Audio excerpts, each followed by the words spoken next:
Feed the neighborhood with a tailgate-ready Big Bow Box. It's bow time.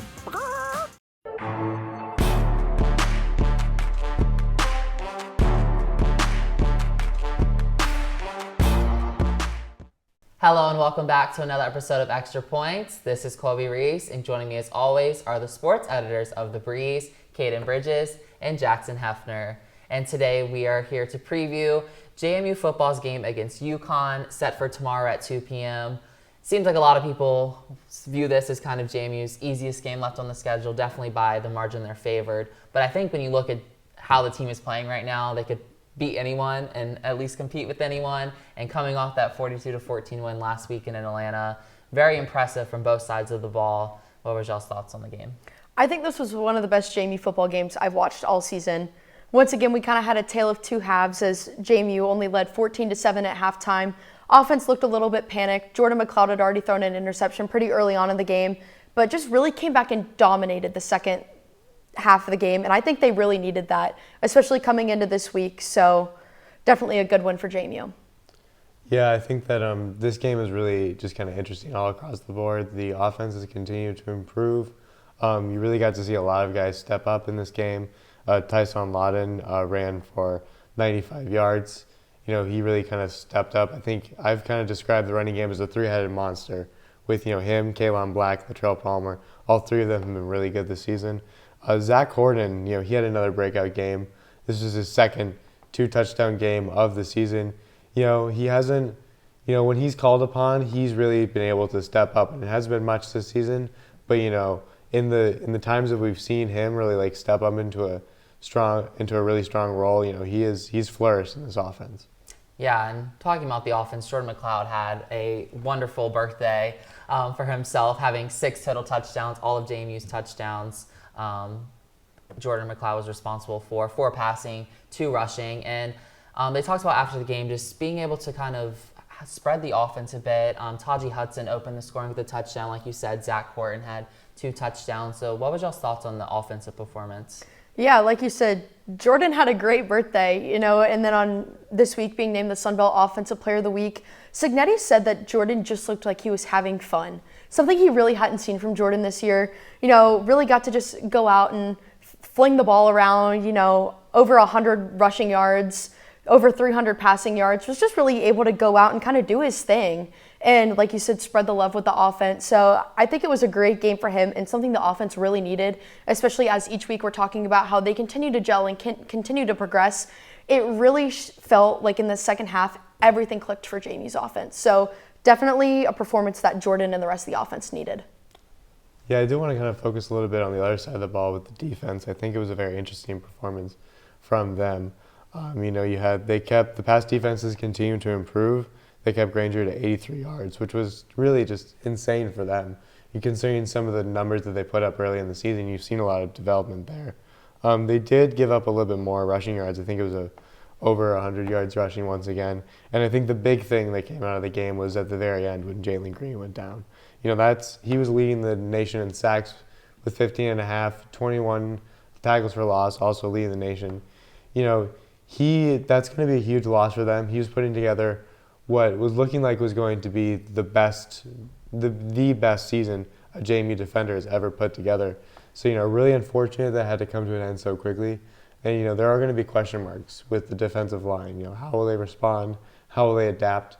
Personally, just knowing how many, strong defensive linemen they have on that team, I don't really expect them to skip a beat whatsoever. But, they are going to be on the hot seat a little bit more this week. Yeah, and I think, like you said, they obviously have other players that can step up in that role, and we've seen that throughout this season. But obviously, losing a player that had 15 and a half sacks, which led the country, is quite a big deal. And we're kind of seeing some of the injuries kind of add up for JMU kind of on both lines. But Signetti said he thought the offensive line played good after losing some players. But looking at the defense, you mentioned it, they held the passing to under 83 yards, which beginning of the season, we would have thought that was crazy to even think about, considering they were giving up over 300 a game. And then the rushing game, obviously, Darren Granger had some long rushes, but overall, it seemed like Georgia State's offense really didn't do much. And they're playing a UConn team this week that offensively is not the best. So what does that defensive unit kind of look like heading into this week? Signetti said on Tuesday after practice, they just really need to focus on filling the gaps and filling the holes, especially in the rushing game. The last 2 weeks against ODU and Georgia State, we mentioned, they were kind of exposed in a way they haven't been this season. So Signetti said just making sure that they fill the gaps where they need to kind of hold the rushing to kind of what they're normally used to will be a big focus. And as we mentioned earlier, obviously the loss of Jalen Green is huge, but all year it seems like it's just been next up mentality for this team, and they've thrived with that. We saw that earlier this season when Jalen Walker and Torres Jones were out and Aiden Fisher and Trent Hendrick filled in. They've done well adapting to these situations. So although it's a big loss, I'm excited to see, that next man up mentality, especially with the defense this week. Yeah, definitely agree with Kaiden on that. I also am really interested to see kind of how the pass defense continues, just their improvement. I think that last week was like we said, it was a highlight for them, but I think the pressure now is, okay, can they do it again? Can they put together another really solid performance and, really kind of, make it so that it's not just, make it so that Georgia State isn't just kind of an outlier on the stat sheet.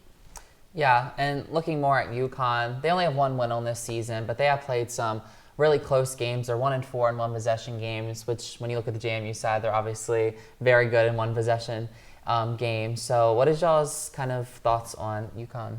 Signetti touched on how they only lost to Boston College by a score. Utah State, who JMU fought back and forth with that entire game, only lost to them by 1. Led NC State in the home opener for a little bit. This is a very capable team. And Signetti mentioned how the numbers in the win column don't necessarily represent this team at all. Sophomore running back Victor Rose has been leading the rush for the Huskies this year, averaging 50 yards per game. So especially if they've been seeing kind of the holes the last couple weeks in the rush game, might try to utilize that a little bit against the JMU defense. So I'm interested offensively to kind of see the Huskies come out and see what they try and play on the Dukes this week. I think UConn is one of the most interesting college football programs in the current state of the sport right now. They're one of the few independents left, and if you're an independent program not named Notre Dame, that's really difficult. You look at their schedule and that reflects that. They play a lot of Power 5 opponents. They're playing these big programs multiple times a year. And they're getting their butt kicked, but they're playing the best in the country, and so that's all you can really expect. This is a team that's a Group of 5 level team that's used to playing tough competition. So I think that you can't really underestimate them. And, if I was a Group of 5 Conference commissioner, I'd be looking at the Huskies right now and saying, is there a way that we can get them into our conference? Because, you look at this team, it's a quality team. It's just that they're used to getting their butt kicked by these like blue bloods of the sport. So I would 100%, if I was on JMU right now, I would, keep my eyes open on the Huskies. Don't sleep on them. Don't ignore the record. You really just got to go and you got to stay focused because this team can catch you sleeping. Yeah, and I mean, they have one win, but the game is to be played, and that's, why the sport is the way it is. So no doubt that JMU, I think, realizes that UConn can be a threat. They are a 24-point favorite, so I think a lot of people think JMU might run away with this one, but what are y'all's predictions for the game? I do think it will be a 35-14 JMU win, but definitely not sleeping on the Huskies this week.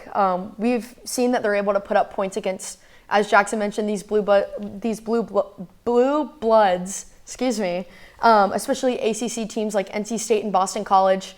So definitely think they'll be able to kind of pose as a threat to JMU. So I'm interested to see, once again, what they can do offensively.